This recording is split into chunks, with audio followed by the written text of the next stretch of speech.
And now, a totally innocuous word that sounds dirty when Mike Dawson says it.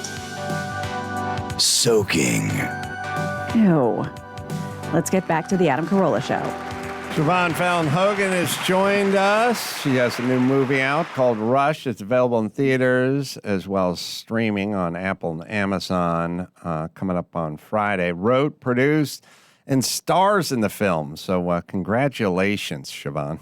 Thanks, Adam. Thanks for having me on. I really, really appreciate it. Full disclosure, I just watched a trailer, which was very well done and riveting. I've not seen the whole movie. I think Gina I saw it. has and Brian has as well, so they can speak to it better than I.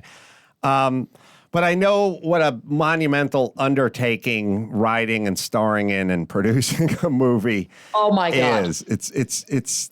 It's the lowest percentage thing you'll ever try in life, including, walking on a tightrope across Niagara Falls. Seriously. And I've been to Niagara Falls. My sister said to me, Siobhan, this is like, I'm from upstate, so they have really thick accents. Like, Siobhan, this is like having a baby. I go, Mary, this is like having quintuplets. I had no idea what I'm getting into here. We got to get to the finish line on Friday, but no, it's been a great experience, but wow, it's a lot of work. Yeah, so how does this start? Let's go through the process and then we'll get to SNL and many other endeavors. So the deal is, I've been an actress forever, 555,000 years, and I've done one-woman shows over the years. About 3 years ago, I said, maybe we should do another one-woman show, but, doing one-woman show, you go out afterwards and, you're not like, it's not like fun where you're like, oh, wasn't that fun when we did that scene because it's just you. So I thought, well, I've been in this business long enough. Let me see if I can write a movie. So I write this movie, and then I just basically called in all the troops of all the people that I've known from over the years. Robert Patrick plays my husband, Robert from the Terminator. Sure. And I just called all Perry Gilpin from Frasier, Jake Weary, who's like totally taken off in Animal Kingdom now. He was in a TV show I was in. I was like, guys, I wrote this movie. Oh. So I sent it to them. They're like, we're in. So, but I had done 3 films with Lars Von Trier over in Denmark. And so I said, I just been to the Cannes Film Festival with Matt Dillon. I did The House that Jack Built. Anyway, so I sent it over to the producers over there, and they called me. They go, Siobhan, we want to co-produce. And I was like, holy crap, maybe this is good. So anyway, so then I just went to all my friends who were high rollers, and I was like, how'd you like to invest in a movie? So, and then I put like I don't even really know how to do Facebook or any of that stuff at that time. And I was like, hey, I'm doing a movie in town. I live in Rumson, New Jersey now. And I said, does anybody want to rent rooms for the crew? Well, literally people stepped up and they were like, we'll take 3. And you know what film crews are like. It looks like, the circus, and they're the best people ever, but they're not like people from where I live. Either am I, by the way. So anyway, so it was like It Takes a Village. And we did this movie. It'll be 2 years ago, September 27th. And then thank God it sold. And now, then COVID, it was a little delay there. So now Vertical bought it, and now I'm like a dog and pony show helping. Like Vertical Entertainment's awesome, but in addition, I said to them, hey, can I get this into independence? So I'm literally on the phones calling around to people like getting into independence all over the country, as well as the major markets that Vertical's doing. Siobhan's one of many former SNL stars to go on to do Lars Von Trier films. Yes. The joke is Lars Von Trier is a Danish director that's very heady. That's a very high level. Yeah. I always know that people are kind of sophisticated if they know Lars Von Trier. I mean, by the way, I'm not in any way sophisticated, so I don't know how I ever worked that. But yeah, so I mean, isn't it actually Avi Kaufman, who's the casting director on this? She took a shot on me years ago because I was pegged as comedy only. I done SNL, I done even like classic. I did Shakespeare in the Park, but I was playing Phoebe and As You Like It. So she said, Siobhan, there's this role. I think you could do it. And Lars was directing this Dancer in the Dark. It ended up winning the Cannes Film Festival. With Bjork. And, yeah, with Bjork, yeah. And so I was up all night with my daughter, Bernadette, who's 26, and she was a terrible baby. And she had an ear infection, so I was able to cry on command the next day, and I got the part. That's awesome. Oh, wait, whole question. Sorry, just following up on casting. Friend of the show, Phil Rosenthal, his daughter's in this movie. She's very good. Is she someone you knew and reached out to, or did she just come up for casting? Oh, no. Okay, so Monica Rosenthal and I are best friends forever. There you go. And we were at this law firm that we worked with. We had no skills. I was a receptionist. I got all my friends on board to be at this highfalutin law firm back in, just when I got out of school. And we were in New York making like 2 cents. And so I would get all my friends jobs. So I got Monica a job because we met in an improv class. The Groundlings was in New York for about 2 seconds. And so I knew Monica before she met Phil. I mean, no, she knew Phil then, but they started dating before they were married. So Lily, I've known since she was a baby.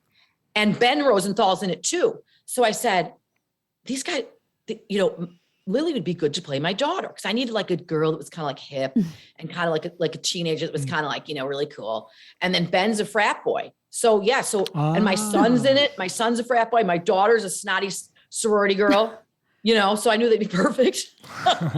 Well, I gotta say, just right out of the gate of the movie, I was so, I don't mean to say it took me out of the world at all. It was just worth sort of noting and commenting. The one of the first scenes where the phone rings and it's early in the morning, and that whole setup of like, talk about a slice of life. I mean, this has happened to everyone, but it seemed, I really felt I was a fly on the wall in somebody's actual house. I mean, your writing is so, and I mean this with the utmost respect, normal and relatable.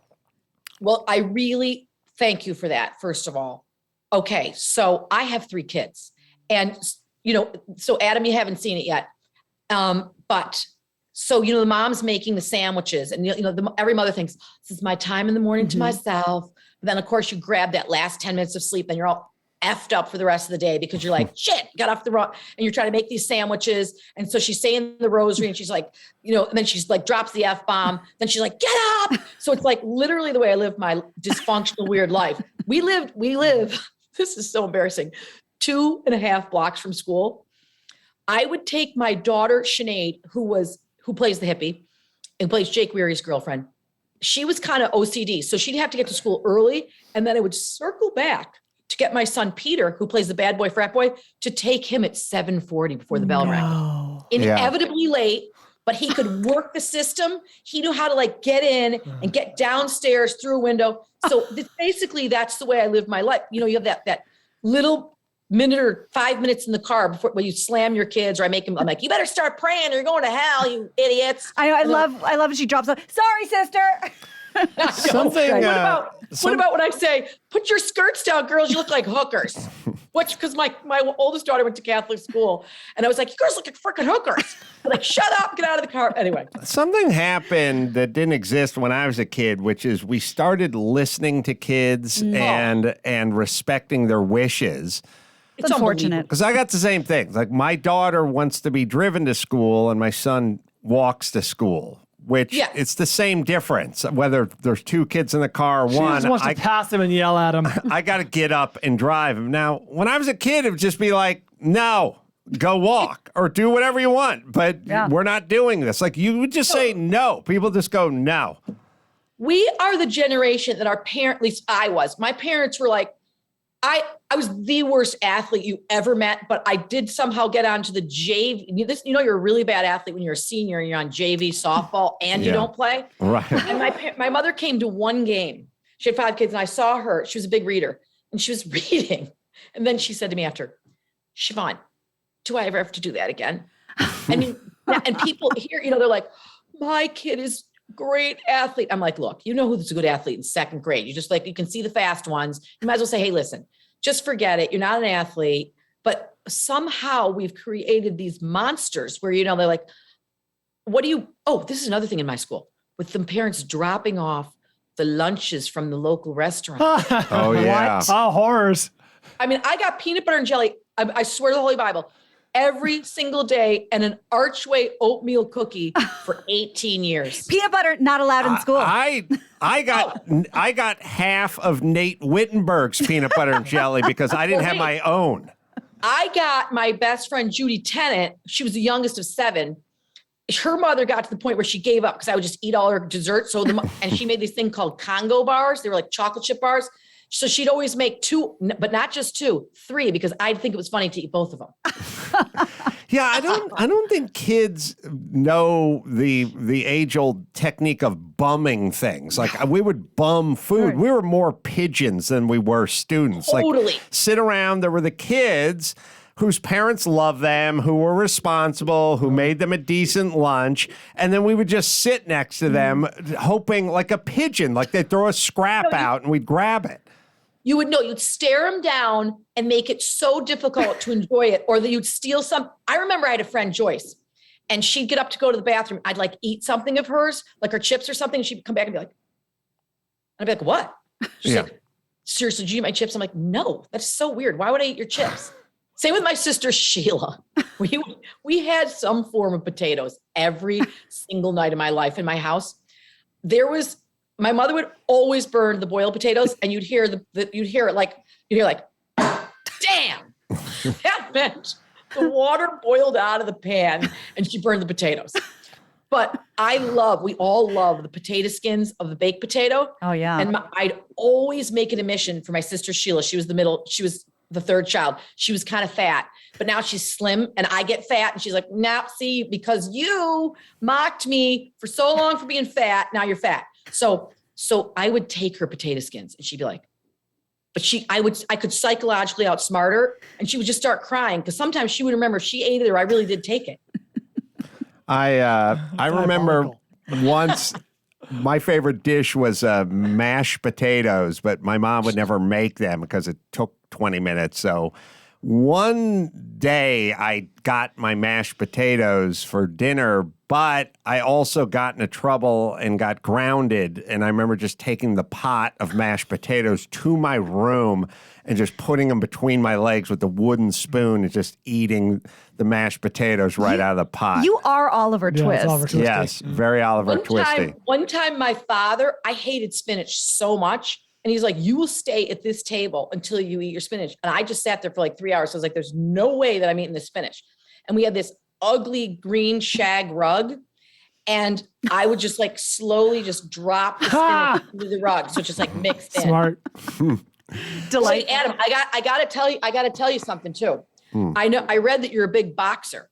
Is that true? It was true, yes. So guess who my great uncle, my mother Jane, she was the best. She just passed. She was 96. Her uncle was Packy McFarland. Did you know Packy, the great welterweight, lightweight? Oh, what years would he have fought? Packy McFarland. Well, he died in 1936. Oh. So, but he, did you ever go to Bill's Gay 90s in New York City? I went to Bill's by 90s in the 2000s. So we'd upgraded from gay. That's so now. That's so now. Well, Bill's Gay 90s actually closed, but there was all the boxers' pictures always up. And Packy McFarland's picture was there. Died at age 47. Yes. Well, he was Irish. Packy McFarland was Irish? He was slightly Irish anyway. Yeah, there's nothing better than old boxing pictures. Yeah. I love it. Yeah. We're looking at him. That's a Packy McFarland. Looking at him now. Yeah. Was he a champion, did you say? They said he won more fights than anyone and never was a world champion, but he had some, incredible record. He was a tiny little guy, Mm-hmm. Yeah, I mean, we always kind of talk about a lot of Irish fighters and a lot of Italian fighters, a lot of Jewish fighters. Everyone fought back then. Everyone who was sort of fresh to this country fought back then. Here's something dated. He died of strep. A strep infection. Yeah. Yes. When we were kids, my mother was always like, it's not funny. Because I if you got strep, right. I would always stop taking my pills after like 3 days. And she'd be like, Siobhan, you can't drive strep like Packy. How did you get from this upbringing to SNL? Well, my father was literally hilarious, Bill Fallon, and he was one of 11 from Syracuse. And like most families really emphasize being smart. And so like, I was not good in school at all because I was just really interested in making other kids laugh. And I really didn't pay attention. I'm sure I had some diagnosis of some sort. And so, I remember one time I got a D in college in astronomy and my dad was like, Shimoni, come on, like a D, that's 65%. Like, look at this pie. I had 2 pieces and I had 2 big pieces. There's 65% left. That's good. That's a good grade. So, but we were really like, it was really emphasized to be funny. So, and that's what the whole, I had tons of cousins, like we were the small family of 5. So it was always like being funny was like the thing. So I went to New York. I went to Catholic University down in Washington, D.C. for my master's in acting, which was like paying money to learn how to breathe and pretend you're someone else for 2 years. And so then I went to New York. I had no skills. And I was going to quit the business. And my father was like, why don't you get the hell home, go to law school at night and start a dinner theater? And I was like, ugh. But then this friend of mine who I got a job with at the law firm I was telling you about, she said, there's an improv comedy group. Why don't you audition? So just when I was really about to quit, I was really kind of down in the dumps. And so my father was always like, yeah, you're never down in the dumps. You had unearned effervescence. Unearned. I love that. So anyway, this one guy that directed the one woman show I did. No, what am I talking about? I'm jumping ahead of myself. The improv comedy said, why don't you write a one woman show? So I did. And then I pretended I was my own publicist. And I went around to critics with a helium balloon and because it was around Halloween, and a candy of a pumpkin that was like shiny stuff. And I was like, hi, I'm Siobhan Fallon's publicist. You should come to her show. And then I went, like, I had all my friends go to like TKTS and hand out these cards, to come to my show. So anyway, reviewers came, I got a good review. Then I brought it out to LA and I rented out this little tiny theater. I had $7,000 to my name that I earned. And I rented out this theater and I was teaching English as a second language to Japanese kids at the time. Which theater did you rent out? It was called, oh shoot, it was on Santa Monica. It was, remember they used to have those 99 seats are left. Sure. Yeah, equity waiver. Yeah. Yeah, it was, I can't remember the name of it, isn't it? Because I'm only asking because when I was at the Groundlings, in between taking classes at the Groundlings, they'd have all these satellite classes. There were like the Cornet Theater and all these little theaters that were just spread out all over the place. Tiny little theaters. It was in, I can't remember. I want to say it was like Santa Monica and Western, something around like there. And anyway, my entire audience was Japanese because I was teaching English as a second language. They didn't know what the hell I was saying. But reviewers came, I got a good review, and then Saturday Night Live came. And they said, you have an audition, and Seinfeld came. Wow. And then I got on Seinfeld. To the show. They came to your one-woman show? Yes. Wow. Yes. Wow. Yes. So how were the nerves that night? Like, I mean, did you know in advance SNL and or Seinfeld was coming? I did. I did know Pam Thomas she was a casting person from SNL came. And I knew she was coming. I was really lucky. I never really got that nervous. I was nervous. I'll tell you what, I was really nervous for the Saturday Night Live audition. Really nervous. But I wasn't that nervous when in the audience. If I can kind of like hide behind a character, I'm not that nervous. Like I never did stand up. And that's a whole different, that. It's like I could never stand up and tell jokes. But if I can hide behind a character, then I'm okay. What was the SNL audition like? So they flew me to New York. There was like 15 other girls. And in the audience, what's the cast? It was, Dana Carvey and Mike Myers and Adam Sandler and Chris Farley and all NBC. But, you didn't care about the suits. I didn't know who they were. You cared about the cast. So, you had like 3 minutes to do all these different characters. So I had like a wig. And it was like, like your bag of tricks. So it went really well. And afterwards, we all went out. I became great friends with Chris Farley. We're basically exact same background, same humor. I mean, I would never say I'm as funny as Chris, but I'm saying, we totally related. And Adam Sandler, this great guy. We still keep in touch. And Chris Rock, they were the new guys, Mm-hmm. They're like, Siobhan, I think it's you. And I was like, holy crap. So they let us, everything's nocturnal there. So early in the morning, they told us. And I called home. I called my mother and I said, put Dad on the phone. And she's like, Shivani went golfing. And so anyway, I was like, Mom, I got a Saturday Night Live. So I called up the golf course in Casanova, really from this little town outside of Syracuse. And I was like, is my father there? And they're like, no, Shivani's on the 7th hole. I go, you got to go get him. It's an emergency. So in he comes and he was huge. He looked like Tip O'Neill.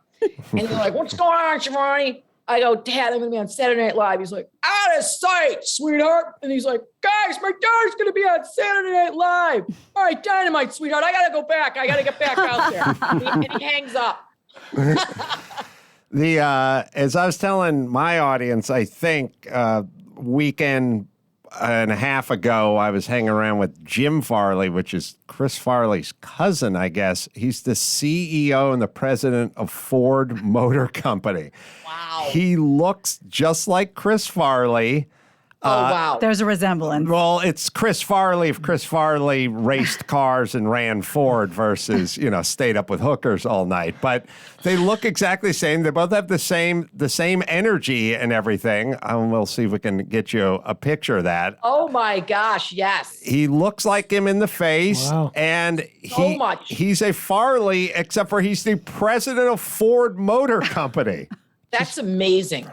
Well, I got to tell you, Chris Farley, he was the greatest guy. And, when his memorial, you would have expected some like celebrity to get up and talk about him. But this guy who was a shut-in, Chris used to visit the shut-ins and bring food to them. He was like a little saint with a terrible addiction problem, And I credit Chris for, listen, I was a little too much for guys. I talk too much. As you can tell, I can't stop talking. So, I like this guy, Peter Hogan, my husband now, who lived a block from me. So we'd go out after the show. I'd be like, Chris, I really like him. And he's like, come on, Siobhan, let's go. And we'd go and he'd buzz the buzzer. We'd be like, Peter, wake up, you fat bastard. And Peter played rugby and played New York rugby. And so did Chris was a big rugby player. He's like, get out of bed. It's time for a scrum down. And so Peter would inevitably let us in. And if it wasn't for Chris, I never would have met Peter. I mean, Peter would have really liked me because I kind of forced my way in through Chris. Yeah, that's interesting. The put people together gene, which Jimmy Kimmel has that gene. He's like, you should meet this person. I'm going to put you guys together. So what he does, he like assembles people. It's like human Legoland or something, but it's really the kindest thing you can do. It's just you hear about somebody and you go, you need to talk to this person. You guys would love each other. I'm going to facilitate that. I do that. I totally matchmake people. I think you have to be really blunt and be like, look, you guys should meet. You guys would get married. You can't just be like, you might like each other. You got to just get right to it. Yeah. And, circling back to being a student and maybe thinking you had some sort of disability that would have been diagnosed by today's standards. But think about it. I was the same horrible student, but think about really what you're asking people to do. You're taking kids with a sense of humor, not all of them, but some had a sense of humor, and you're taking 13-year-olds and 14-year-olds. All I want to do is be running around, getting someone in a headlock, jumping off a roof into a swimming pool, riding a dirt bike or something. And you're putting them into a classroom with no air conditioning. And you're saying, sit there silently while this 63-year-old loser pontificates about the Civil War. How could you not have that reaction? Listen, I told you I have 3 kids. My son is hilarious. I swear to God, the discipline guy had my number on speed dial every Friday. Sharon, it's Mr. Sarles, really nice guy. Peter, today there's a girl who's very upset. Peter didn't learn one thing in school, but he did learn what a Punnett square was, which is, I guess that is, if you have enough of them, your hair color becomes something. And she had a boyfriend that was a ginger, red hair. And he's like, Peter told the girl that if she marries the boy, she's going to have ginger kids. I was like, do you know what color my hair is? Right. It was so ridiculous. You couldn't do anything funny. And of course, I thought everything was funny that my son did, which was not good. I remember they called me in junior year and they're like, I had to meet it was like a firing squad. Like everybody was there. They're like, there's 3 weeks to go. And Peter has a 24 average in math. Now, if Peter doesn't bring it up, he's going to have to go to summer school. And I'm like, over my dead body, am I driving this freaking kid to summer school? Because it wasn't even close by. So I say, because it strikes me really funny, I'm like, because the more serious they thought it was, the funnier I thought it was. And I was like, okay, so I understand that. And the head of the department was not only the head of the math, she was math and science. So talk about not related, right? Right. So she's like, no humor. And I said, is there any way he could maybe do some extra credit? And she's like, what do you think? There's 3 weeks to go with a 24 average. I mean, this kid is screwed. So she says, like what? And I said, I was thinking if he could do a poster of a decimal. And they look at me Like, no wonder the kid's a jerk. The mother's a jerk too. And I go, like, think of it like modern art, like just a dot. It could really like maybe teach the younger kids what a decimal was. Well, I swear to God, they just started like padding his grades because they just wanted him out of there. They're like, we don't want to deal with her. Deal with his mom again. Well, yes. Going back to, my movie Rushed with the 4 kids in it, the mother is a helicopter mother. And we have these bizarre things with the cell phones where you contact these kids constantly. And the mother gets in the car and she's like, call your brother. And the kids are like, Mom, it's weird. But she's harasses the kid about this fraternity pledge. And that's just a weird thing too, that you're like able to get a hold of your kid in college and be like, are you there? Are you learning the pledge? Are you up? What are you doing? Are you safe?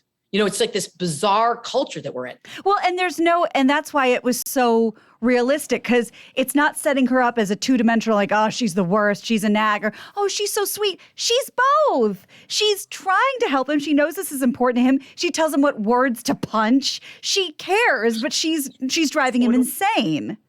Yeah. Well, I think the movie really works. We're getting like a lot of good reviews and everything, which I'm so insanely grateful for.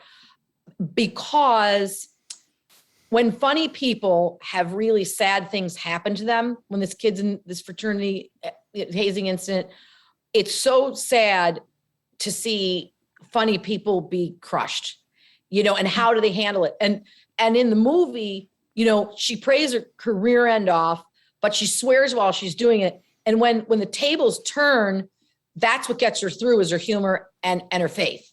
Not to be icky, but that's the truth. Hey, Siobhan, can you hang out with us and do the news with us?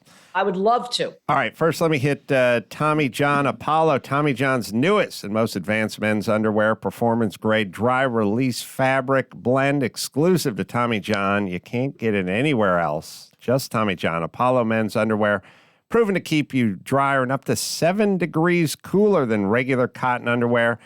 No sticking, no chafing. Soft, supportive, stretch, fit for the perfect fit every time. Available in sizes up to 4XL.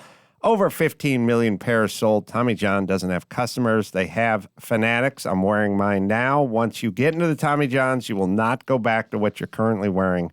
I promise you that. And the T-shirts, socks, everything as well. Loungewear. All Tommy John underwear, by the way, just like the new Apollo, comes with the best pair you'll ever wear, or it's free, guarantee, right, Dawson? Right now, get 20% off your first order at TommyJohn.com/Adam. Go to TommyJohn.com/Adam for 20% off. TommyJohn.com/Adam. See site for details. All right, Siobhan, hang out. We'll take a quick break, come back with the news right after this.